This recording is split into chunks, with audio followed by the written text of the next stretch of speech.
Good morning students. मैं पिंकी कुमारी विभिन्न online classes में आप लोग का स्वागत करती हूँ। आज मैं आप लोग को क्लास 8 हिंदी पाठ 2 पढ़ाने जा रही हूँ। आपकी नई बुक अंतरा है। इसमें इसका शीर्षक है मेरा पूरा नाम। इसके पहले वाले वीडियो में मैंने आप लोग को पाठ 1 जागो जीवन के प्रभात पढ़ाया था। इस कविता को आप लोग याद कर लिए होंगे और क्वेश्चन को नोट कॉपी पर बना लिए होंगे। आप लोग अपना वर्क कंप्लीट करते जाएंगे ताकि आगे आप लोग को प्रॉब्लम ना हो। बुक आपके स्कूल में अवेलेबल है, आप बुक ले लेंगे। अब इस कहानी में क्या बताया गया है? इस कहानी के माध्यम से शारीरिक अक्षमता को भुलाकर सकारात्मक दृष्टिकोण अपनाने की प्रेरणा दी गई है। यदि हम मन से मजबूत हैं बच्चों, तो शारीरिक अक्षमता हमारे मार्ग में रुकावट पैदा नहीं कर सकती है। कहा भी गया है कि मन के हारे हार है, मन के जीते जीत।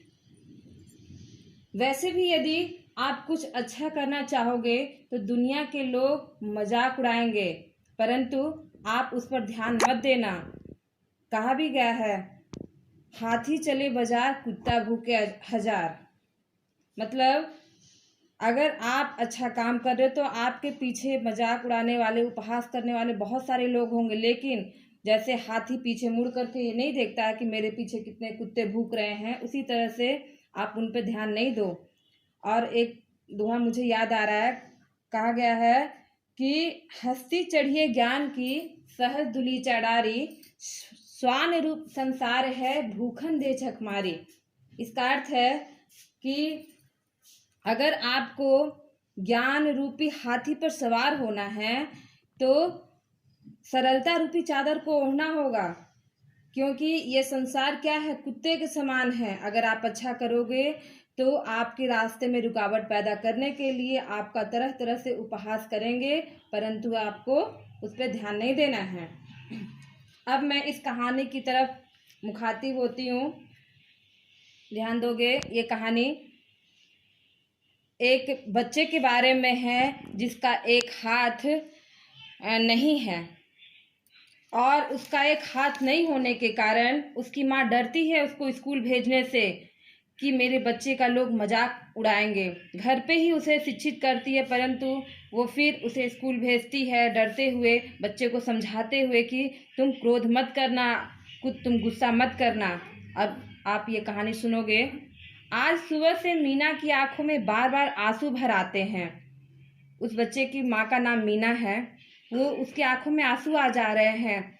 रह रह कर उसे वह दिन याद आ रहा है जब वह पहली बार स्कूल गई थी। अपने बचपन की दिन उसे याद आती है, और कितना उत्साह, कितनी प्रसन्नता थी उसे स्कूल जाने में। नए नए कपड़े, नई नई पुस्तकें और नया नया शानदार बस्ता, सब कुछ उसे अपनी गुड़िया से भी अधिक प्यारा लग रहा था। अपने बचपन को याद करती है उसकी माँ और सोचती है कि कितना अच्छा उसे लगा था पहली बार जब वो स्कूल गई थी। तो उसके साथ उसके माँ और पापा भी कितने प्रसन्न थे, बार बार उसे कितनी बातें प्यार से समझाते, स्कूल में कैसे बात करना, अध्यापिकाओं और सहपाठियों से कैसा व्यवहार करना, मेहनत से पढ़ना और ध्यान से सुनना, बार बार ना जाने कितनी बातें उसे ऐसी अच्छी तरह याद है जैसे कल की ही बात हो। उसकी माँ बार बार बड़े उत्साह से उसके पापा से कहती, देखो मीना के स्कूल में सब बड़े बड़े आदमियों के बच्चे पढ़ते हैं, उसके लिए भी बढ़िया बढ़िया कपड़े लाना।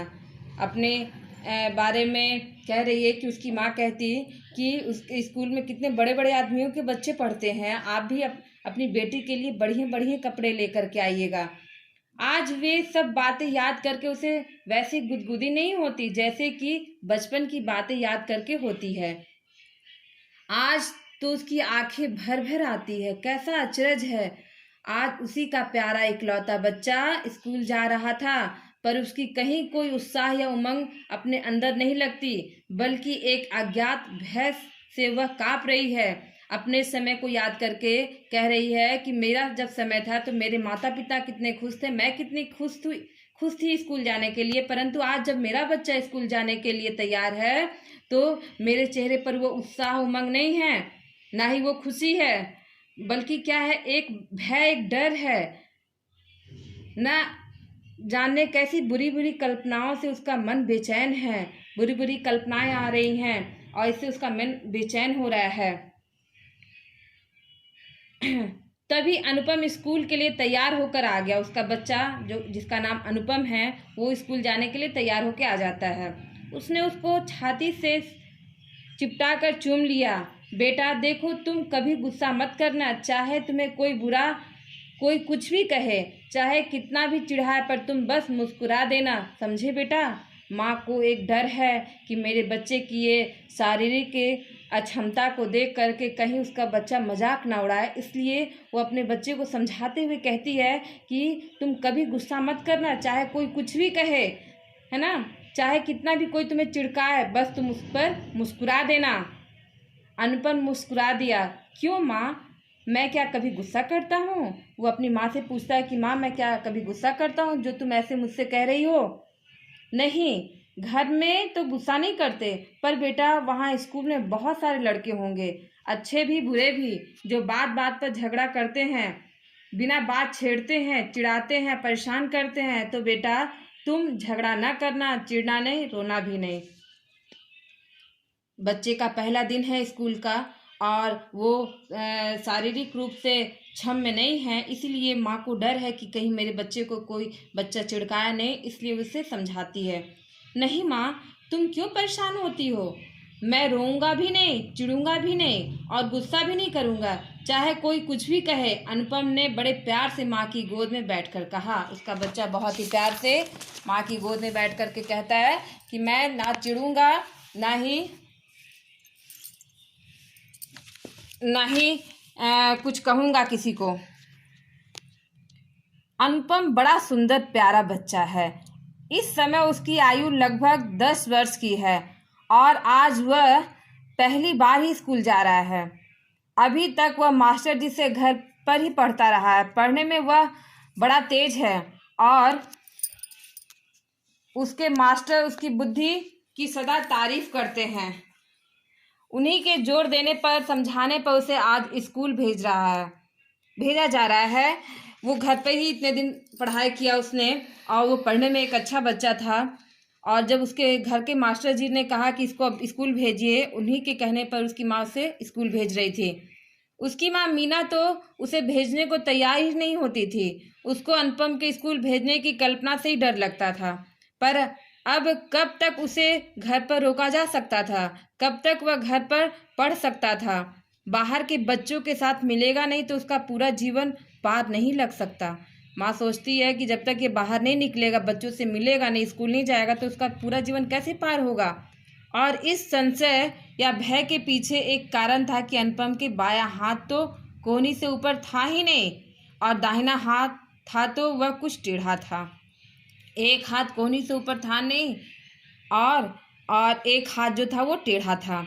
इस टेढ़े हाथ से लिखने में आरंभ में उसे बहुत मेहनत करनी पड़ी थी, पर अब वह बिल्कुल आसानी से जल्दी जल्दी लिख लेता था। पहले उसे बहुत दिक्कत होती थी लिखने में, टेढ़ा हाथ था, परंतु अभ्यास करते करते वो फिर लिखने लग गया था। और इसलिए मीना डरती थी कि सब लड़के उसके बच्चे को चिढ़ाएंगे, नकल उतारेंगे और संभव है मारे भी। पर वह बेचारा ना तो मारपीट कर सकता है, ना अपने अपमान का बदला ले सकता है, बस सिवाय रोने और दुखी होने के उसके पास कोई चारा नहीं रहेगा। जब अनुपम का जन्म हुआ था, मीना उसे देखकर बहुत रोई थी। उसके पति अशोक भी बहुत दुखी थे, पर उनकी माँ ने दोनों को समझाया था। मीना है कि जो पति हैं, उनकी माँ ने दोनों को समझाया, रोती क्यों हो बहू, देखो बच्चा कितना प्यारा है, यह तो दुनिया में नाम करेगा, इसे भगवान का वरदान समझो। यह अनुपम है, अनुपम, जिसकी कोई उपमा ना हो, उसे अनुपम कहते हैं। और उसका नाम अनुपम उन्हीं ने रखा था। बच्चे की ये दशा देख करके माता पिता दुखी होते हैं, तो उनकी माँ समझाती है कि ये तो ईश्वर का वरदान है, शारीरिक अक्षमता हमारी सफलता में बाधा उत्पन्न तब तक नहीं हो सकती है जब तक हम मन से हार नहीं जाते हैं, और जब तक हम मन से मजबूत हैं तो हमें कोई बाधा परेशान नहीं कर सकती हमारी सफलता में, हमारे लक्ष्य को प्राप्त करने में। अनुपम अपने पापा के साथ स्कूल गया। स्कूल बाहर से बड़ा सुंदर लग रहा था। अनुपम को बड़ा अच्छा लगा। बहुत सारे लड़के एक जैसी ड्रेस में इधर उधर खेल रहे थे। उसको आश्चर्य हो रहा था कि इतनी अच्छी जगह जहाँ इतने सारे साथी हो, माँ उसे क्यों नहीं भेजना चाहती थी। बच्चा है इसलिए उसे इतनी समझ नहीं है। वो सोचता है कि माँ उसे क्यों नहीं भेजी थी इतनी अच्छी जगह पर। अनुपम के हेडमास्टर ने उसकी एक छोटी सी परीक्षा लिखने पढ़ने की ली और प्रसन्न होकर उसका दाखिला 6ठे दर्जे में कर लिया। 6 क्लास में उसका एडमिशन हो जाता है। फिर चपरासी से उसे उसके दर्जे में पहुंचवा दिया। अनुपम के पापा घर चले गए और फिर वो क्लास में चला जाता है और उसके पापा घर चले जाते हैं। जब वह नई कक्षा में पहुंचा तो सारे लड़के खूब शोर कर रहे थे और इधर से उधर डेस्कों और बेंचों पर कूद रहे थे। एक दो लड़के बोर्ड पर टेढ़ी मेढ़ी तस्वीरें बनाने में व्यस्त थे। एक महाशय मास्टर साहब की मेज पर बैठे जोर जोर से कुछ चीख रहे थे। ऐसा लगता था जैसे ढेर सारे बंदर किसी जंगल से लाकर कक्षा में छोड़ दिए गए हैं। अनुपम को दरवाजे पर खड़ा देखकर पहले तो सारे लड़के एकदम चुप हो गए। जब अनुपम क्लास में जाता है तो सारे लड़के चुप हो जाते हैं उसको देख करके। फिर एकाएक खिलखिलाकर हंस पड़े। एक बड़ा शैतान सा लड़का उसके पास गया और बड़ी अदा से उसका हाथ पकड़ के बोला, ओह आपका ये हाथ तो बड़ा सुंदर है। ये क्या किया उस बच्चे ने। एक नया बच्चा जब क्लास में आया तो उसने मजाक उड़ाया। क्या मजाक उड़ाया कि ये हाथ, जो कि हाथ उसका टेढ़ा है, उस हाथ को उसने कहा कि ये हाथ तो आपका बहुत ही सुंदर है। कहिए किस अजायब घर से छूट कर चले आ रहे हैं। ये बहुत ही गलत किया उस बच्चे ने। एक बच्चा जो आपके विद्यालय में नया आया है, जो कि जिस पर खुद का कोई जोर नहीं है, जो ईश्वरीय देन है शारीरिक अक्षमता, और उस बच्चे ने कहा कि किस अजायब घर से छूट के आ रहे हैं। सोचो उसे कितना बुरा लगा होगा। अनुपम हक्का बक्का रह गया। इस तरह से उसने कभी अपने बारे में नहीं सुना था किसी से, क्योंकि वो घर से बाहर गया नहीं पढ़ने कभी। तो ये ऐसा सुनकर के वो आश्चर्यचकित रह जाता है, अचंभित रह जाता है। ऐसी बातें उसने कभी नहीं सुनी थी। वह आंखें फाड़े कभी एक को देखता कभी दूसरे को।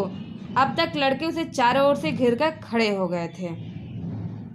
इतने में पीछे से एक लड़का चिल्लाया, अरे यह तो दुश्मनों की कैसे छुड़ के आ रहे हैं शायद। सारे बच्चे उसका मजाक उड़ाते हैं और इस अवस्था में वो अचंभित खड़ा है। उसे कुछ समझ नहीं आ रहा है कि वो क्या करे। आज के लिए इतना ही। मैं इसका अगला पार्ट आपको अगले वीडियो में पढ़ाऊंगी। तब तक धन्यवाद।